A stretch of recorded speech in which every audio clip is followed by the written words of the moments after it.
राम राम राम राम राम राम राम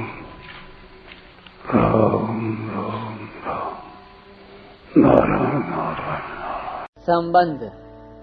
पूर्व श्लोक में यह कहा गया है कि जो सन्यासी है वही योगी है, पर इनका एकत्व किसमें है, इसका वर्णन आगे के दूसरे श्लोक में करते हैं। यं संन्यासमिति प्राहुर्योगं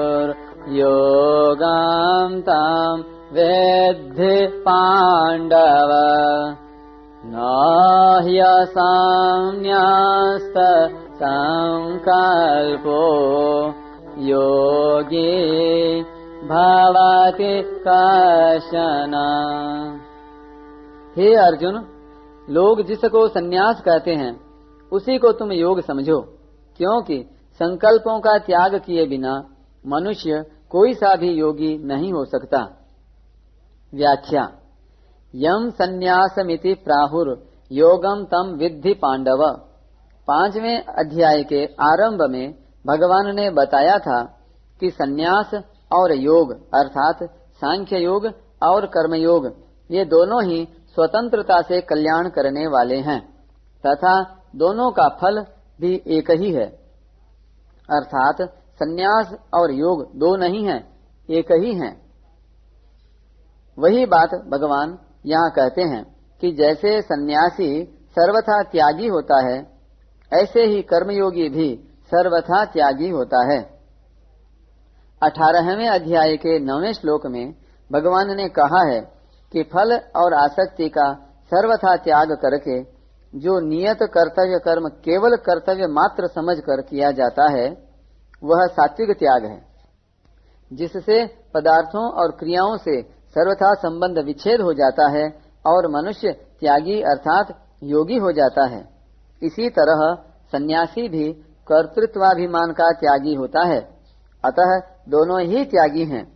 तात्पर्य है कि योगी और सन्यासी में कोई भेद नहीं है। भेद न रहने से ही भगवान ने 5वें अध्याय के 3 श्लोक में कहा है कि राग द्वेष का त्याग करने वाला योगी सन्यासी ही है।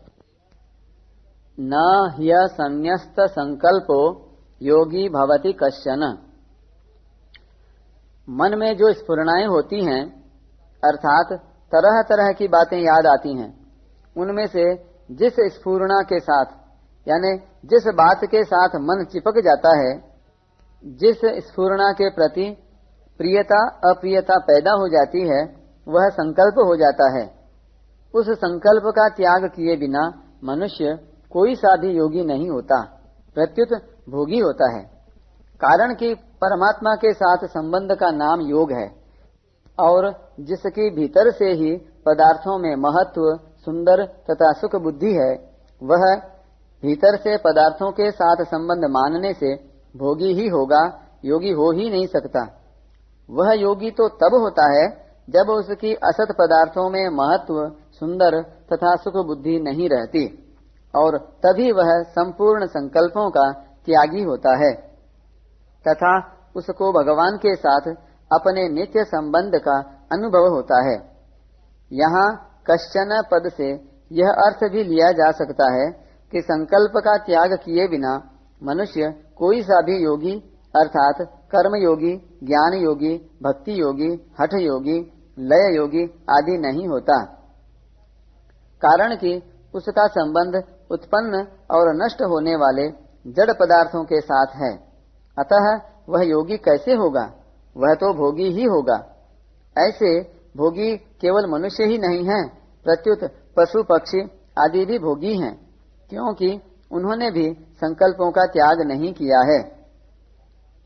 तात्पर्य यह निकला कि जब तक असत पदार्थों के साथ किंचन मात्र भी संबंध रहेगा अर्थात अपने आप को कुछ न कुछ मानेगा, तब तक मनुष्य कोई सा भी योगी नहीं हो सकता। अर्थात असत पदार्थों के साथ संबंध रखते हुए वह कितना ही अभ्यास कर ले, समाधि लगा ले, गिरी कंदराओं में चला जाए, तो भी गीता के सिद्धांत के अनुसार वह योगी नहीं कहा जा सकता।